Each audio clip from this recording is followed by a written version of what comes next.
আজকে আমি কমলা লেবুর পায়েস করব। শীতকাল তো প্রায় চলে যাওয়ার মুখে একদম। তা আমি ভাবছিলাম অনেক দিন ধরে এই কমলা লেবুর পায়েস করব, হয়ে ওঠেনি, আজকে করছি। আমি এখানে একটা বড় সাইজের কমলা লেবু নিয়েছি, নিয়ে আমি ছাড়িয়েছি। তবে এটা ছাড়ানোটা খুবই কষ্টকর। হ্যাঁ, আমি একটা দেখানোর জন্য মানে রেখেছি যে কিভাবে আপনারা ছাড়াবেন এটাকে। এইভাবে মুখটা কেটে খুব আস্তে আস্তে করে উপরের চোখলাটাকে ছুলে ফেলতে হবে, এরকম করে। খুবই কিন্তু কঠিন এটা, দেখে মনে হয়, কিন্তু না, খুব একটা সহজ কাজ না, খুব কঠিন। এইভাবে এই যে পাতলা চোখলাটাকে এইভাবে কাঁচির সাহায্যে এইভাবে কেটে নিতে হবে। না হলে কি, যদি টান দিই এটা জোরে কিন্তু উঠে চলে আসবে, মানে লেবুগুলো একদম ভেঙে যাবে, গোটা আর থাকবে না। আমি এইগুলোকে সুন্দর করে এইভাবে আস্তে আস্তে ছাড়িয়ে নিয়েছি, একটু সময় নিয়ে। এই যে এরকম করে গোটা থাকবে। আমি এখানে একটা গোটা কমলা লেবু নিয়েছি। এই প্রত্যেকটা লেবু এরকম গোটা, উপরের ছাল পুরো উঠিয়ে ফেলতে হবে, না হলে কিন্তু খেতে ভালো লাগবে না। আর এখানে আমি, যেহেতু আমি দুধটা তো একটু জাল দিতে সময় লাগবে, সেই কারণে আমি আগে দুধটা বসিয়ে দিয়েছি। এখানে 500 গ্রাম দুধ আমি পুরো ক্ষীর করে নিয়েছি, এই যে। আর এখানে আমি একটা বাটিতে আমি জল বসিয়েছি। আমি এই জলের মধ্যে আগে চিনি দেবো।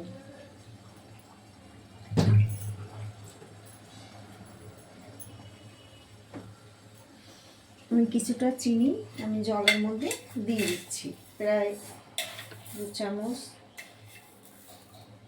3 চামচ মতন চিনি আমি জলে দিয়ে দিলাম। আমি চিনিটা এই কারণেই দিলাম, আমি এই লেবুটাকে আগে আমি এই চিনির জলে ডুবিয়ে রাখবো, কারণ লেবুটা যদি টক হয় এই দুধটার মধ্যে দিলে ছানা হয়ে যাবে।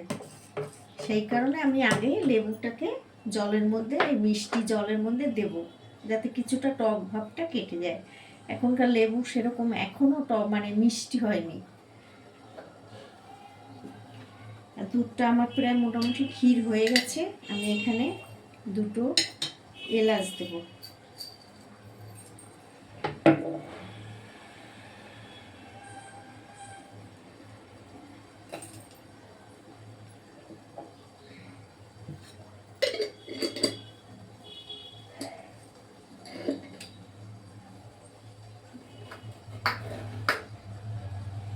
আমি এই এলাচ দুটোকে আমি ফাটিয়ে দিয়ে দেবো এই ক্ষীরের মধ্যে।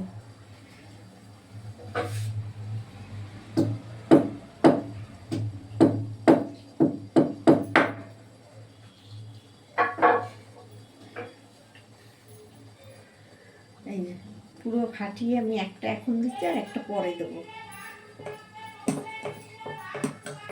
চিনির জলটা আমার প্রায় ফুটে গেছে অনেকক্ষণ। আমি এবার এই লেবুগুলো এর মধ্যে দিয়ে দেবো।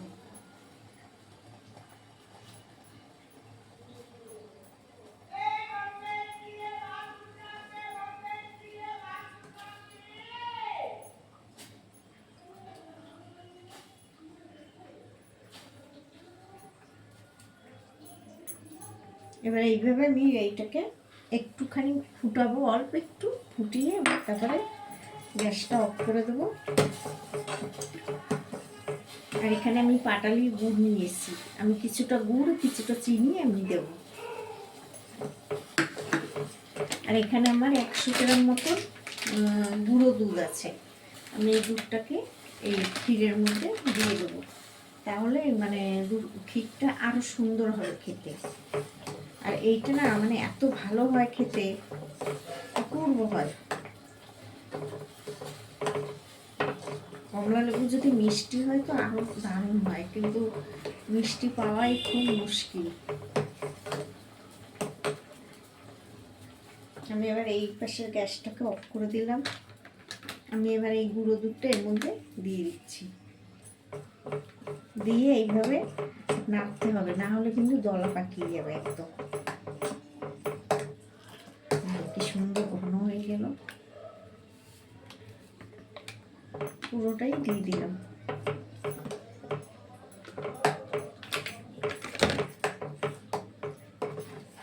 এতে কিন্তু মিষ্টি খুব একটা লাগবে না বেশি, কারণ ওই দুধটাও জাল দিয়ে ঘন হয়ে গেছে, আর এই গুঁড়ো দুধটাও মিষ্টি আছে, সে কারণে আমি অল্প একটু গুড় আমি দিয়ে দিচ্ছি।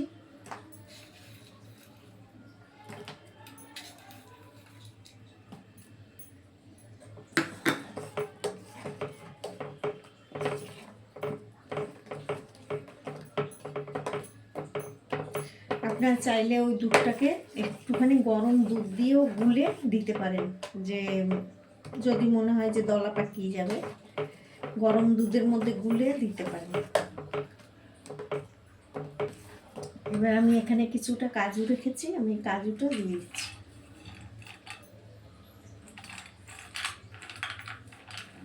কাজুটা আমি একটু ভেঙে ছোট করে দেবো।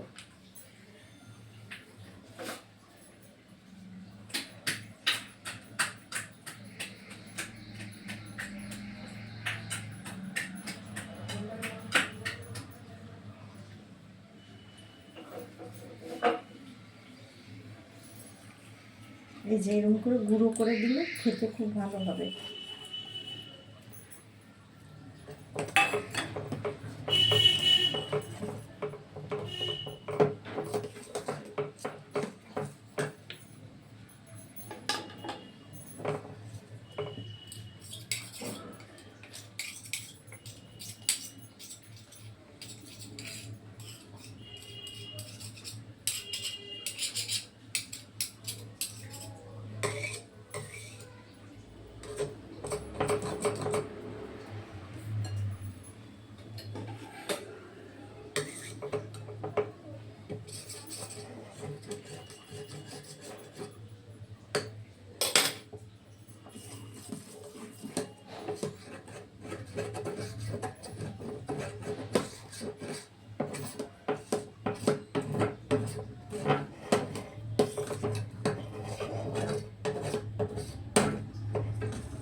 একদম ঘন হয়ে গেছে ক্ষীর পুরো।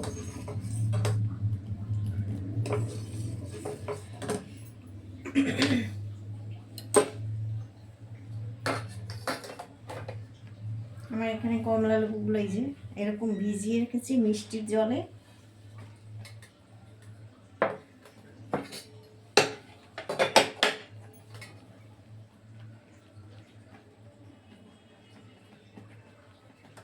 আমি এবারে একে একে তুলে দিয়ে দেবো।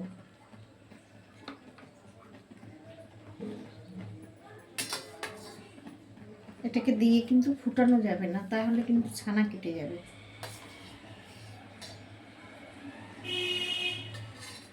আর এটাকে আমি অবশ্য গরমে দিয়ে দিলাম, কিন্তু গরমে খুব গরম দুধ মানে ক্ষীরের মধ্যে দেবে না, অনেক সময় খুব টক হলে না কেটে যায় জিনিসটা, সেই কারণে আমি একটু শুধু দেখানোর জন্য এই যে মানে এক পিস আমি এখানে দিয়ে দিলাম। এই যে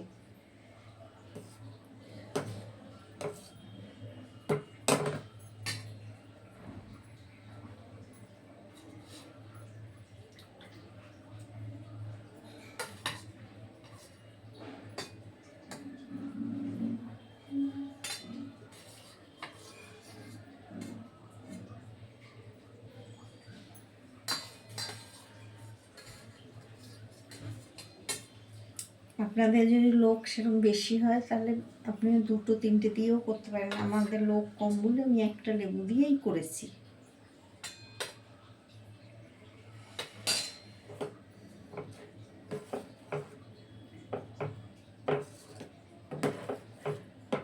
এবার আমি এই যে এলাচটা আমি গুঁড়ো করে রেখেছিলাম, আমি এটাকে এর উপর দিয়ে দিব।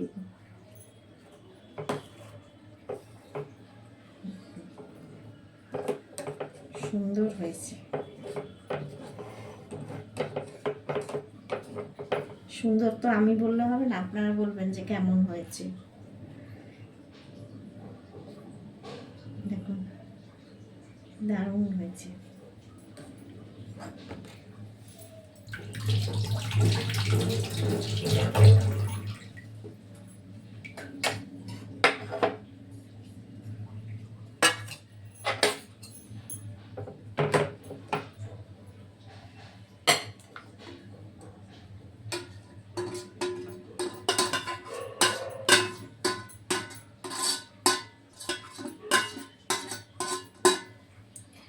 এর মধ্যে কিশমিশও দেওয়া যায়, আমি কিশমিশ পছন্দ করি না, আমি সেই কারণে কিশমিশটা দিইনি।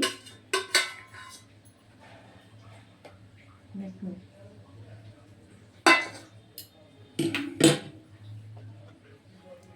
সুন্দর হয়েছে বলুন তো, এই যে এরকম একদম সব আস্তে আস্তে আছে। এইভাবে করে খেয়ে দেখবেন।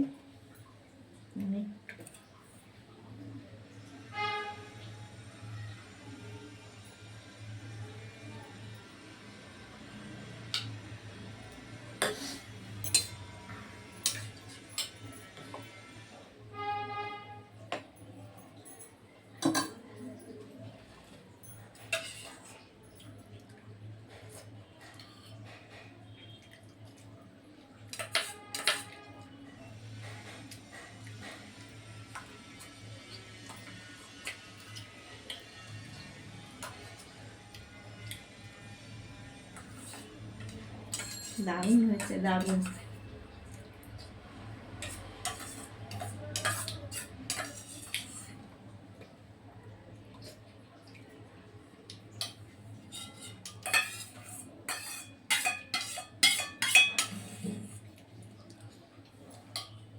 অপূর্ব হয়েছে, এভাবে করে খেয়ে দেখবেন। আমার এই কমলা লেবুর পায়েসটা কেমন হলো জানাবেন কমেন্ট করে। ঠিক আছে, টাটা, আবার ভালো থাকবেন সবাই, সুস্থ থাকবেন, আবার দেখা হবে।